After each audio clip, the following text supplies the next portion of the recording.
नमस्कार स्टूडेंट, बहुत बहुत स्वागत है यूट्यूब के इस प्लेटफॉर्म पर। दोस्तों, बोर्ड्स के रिजल्ट आ चुके हैं, हर जगह मिठाइयाँ बट रही है। आपकी पूरी फैमिली बड़ी गर्व के साथ हर जगह आपकी तारीफ़ें कर रही होगी। बेशक तारीफ़ें होनी चाहिए, आपने काम ही ऐसा किया। इसके साथ ही आपका कॉन्फिडेंस लेवल भी सातवें आसमान पर होगा। सबसे चर्चाएं हो रही होगी कि भाई तू कौन सा सब्जेक्ट चूज़ करेगा, वो कौन सा सब्जेक्ट चूज़ करेगा।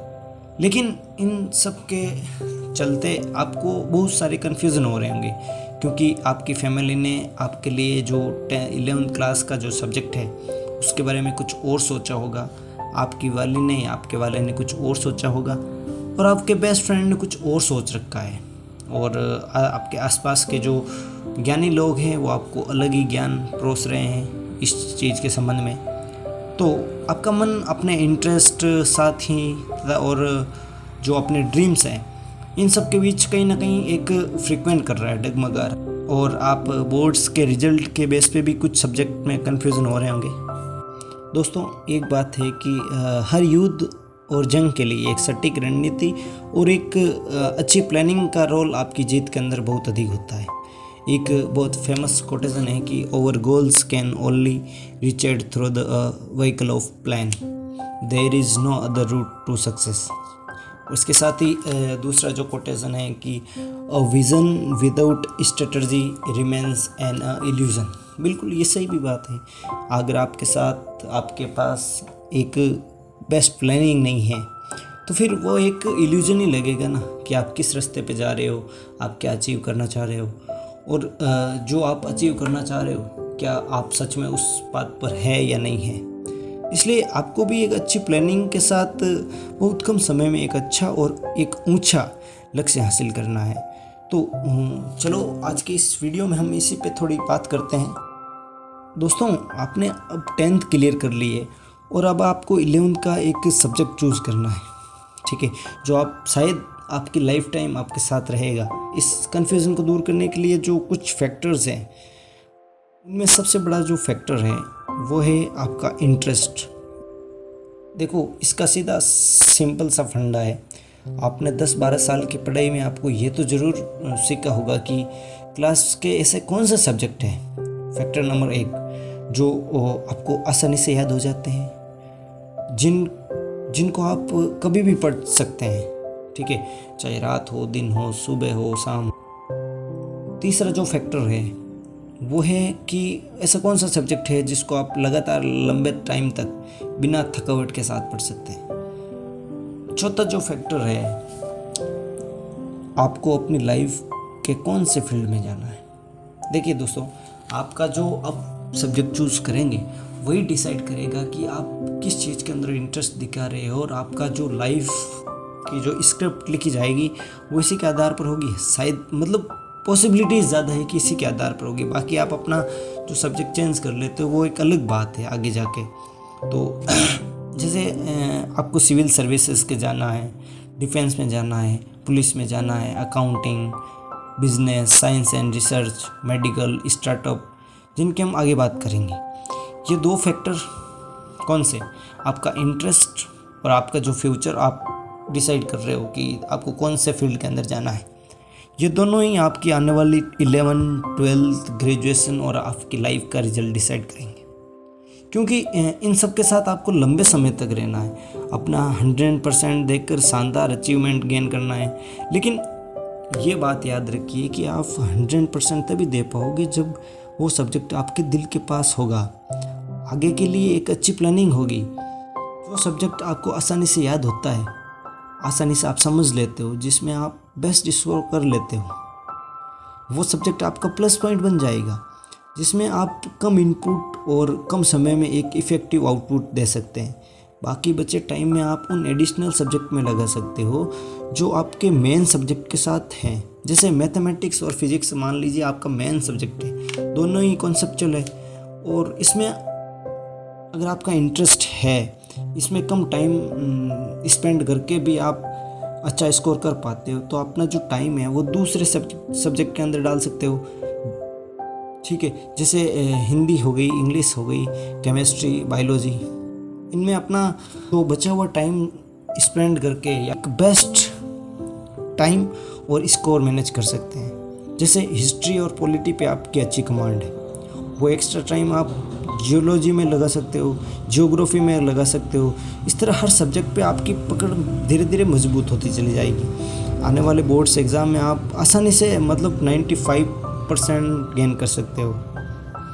चलो दोस्तों, अब बात करते हैं कि कौन से सब्जेक्ट है जिसको आप अपनी लाइफ का पार्ट बना सकते हैं और क्या क्या उनके अंदर फ्यूचर प्लानिंग होनी चाहिए, क्या क्या उनके अंदर स्कोप है, कौन सी जॉब्स वगैरह है।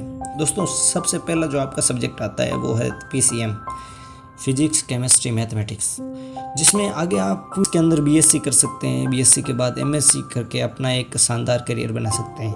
और आप इसके साथ ही IIT, NIT, इंजीनियरिंग, डिफेंस जैसे एयरफोर्स और नेवी, NDA, और इसके साथ ही civil services, teaching, law, science and research, technology, banking, SSC जैसे सेक्टर के अंदर जाके आप एक बेहतरीन मुकाम हासिल कर सकते हो। ठीक है, तो आप अपने इंटरेस्ट के हिसाब से देख लीजिए मैथमेटिक्स सा है आपका, और इसके साथ जो कोर सब्जेक्ट आ रहे हैं साइंस के अंदर, जो केमिस्ट्री और फिजिक्स, ज़रा उन पे भी आप थोड़ी सी एनालिटिकल अप्रोच के साथ थोड़ा सा देख लीजिएगा। जो दूसरा सब्जेक्ट है उसके अंदर बस वही है PCM वाला ही, बस इसके अंदर बायोलॉजी है, वहाँ पे मैथमेटिक्स थी, बाकी सेम सब्जेक्ट है। PCB में ये है कि इसमें आप BSc कर सकते हैं, MSc करने के अलावा जैसे NEET, AIIMS, nursing, PMT, teaching, civil services, medical shop, pharmacy जैसे बहुत सारे एग्ज़ाम फाइट कर सकते हैं। ठीक है, ये मेडिकल पर्पज़ के साथ अगर आप जुड़ाव है आपका बचपन से या फिर अभी से है, आगे आपने सोच रखा है, तो फिर बायोलॉजी आपके लिए बेस्ट होगा। अब जो तीसरा ऑप्शन आता है वो आर्ट्स का आता है। सबसे ज़्यादा पूछा जाने वाला सब्जेक्ट है। अधिकांशतः एग्ज़ाम के अंदर आर्ट्स तो होता ही होता है। आर्ट्स के स्टूडेंट कुछ एक सेक्टर को छोड़ के बाकी उन सब जॉब्स और एग्ज़ाम को फाइट कर सकते हैं जो बाकी के सेमेस्टर के लोग कर रहे हैं। अब बात करें कौन से हैं ऐसे, तो मेजरली जो सेक्टर है वो है साइंस और मेडिकल, टेक्नोलॉजी, रिसर्च। इसके अंदर अगर डिग्री की बात करें तो BA होती है, B.Ed होती है, BBA, BA LLB, MA जैसे, मतलब इन सब कोर्सेज के साथ आप civil services, defence, teaching, SSC, police, पत्रकारिता, political, NET, JRF, designing, architecture, hospitality, arts, travelling और अनेक सेंट्रल और स्टेट के सर्विसेज में जा सकते हो। जो आपका चौथा ऑप्शन है वो है कॉमर्स का। इनके अंदर डिग्रियों की बात करें तो आगे चलकर आप BCom कर सकते हैं, BBA कर सकते हैं, BFA कर सकते हैं, BCA कर सकते हैं, MBA कर सकते हैं, मास कम्युनिकेशन, मैनेजमेंट, अकाउंटेंट। ये सब प्रेस्टीज जो हाई सैलरी के जॉब हैं वो आप अचीव आराम से कर सकते हैं। पांचवा ऑप्शन आपके साथ है वो एग्रीकल्चर का है। Diploma in agriculture engineering, diploma in agriculture and allied practice, diploma in the food processing, master of science in the agriculture, master of science in the biological science, master of the science in the agriculture botany. और इसके अंदर जो कुछ पोस्टें आती हैं उनकी बात करें तो एग्रीकल्चर ऑफिसर हो गया, और एग्रीकल्चर साइंटिस्ट हो गया, एग्रीकल्चर इंजीनियरिंग फील्ड ऑफिसर, कृषि विज्ञान केंद्र specialist, seed technology firms, business development manager, bank में agriculture loan officer, plant manager, production manager, research officer, marketing executive, teacher, seed technology, crop specialist, fertiliser sales representative, soil supervisor, food microbiologistical, food researcher, food microbiologist. चलो, ये तो बात हुई दोस्तों आपके subject और उनसे रिलेटेड सेक्टर की, उनसे रिलेटेड कुछ जॉब्स की। बट इन सब के अलावा सभी में एक कॉमन बात है कि आप खुद का बिजनेस, कंपनी या स्टार्टअप शुरू कर रहे हो तो इसमें कोई डिग्री मैटर नहीं करती। आप अपने पोटेंशियल के दम पे हज़ारों लोगों को नौकरी दे सकते हो, और हमारे देश को सबसे ज़्यादा ज़रूरत तो इसी की है।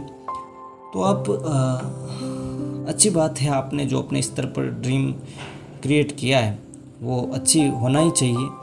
बट मेरा तो पर्सनली सुझाव ये है कि आप नौकरी देने वाले बनना, नौकरी लेने वाले नहीं। एंजेला बेसेंट की एक बहुत फेमस लाइन है, don't settle for the average, bring you are the best to the moment, then whether it's fail or succeed, at least you know you are gave to all you had.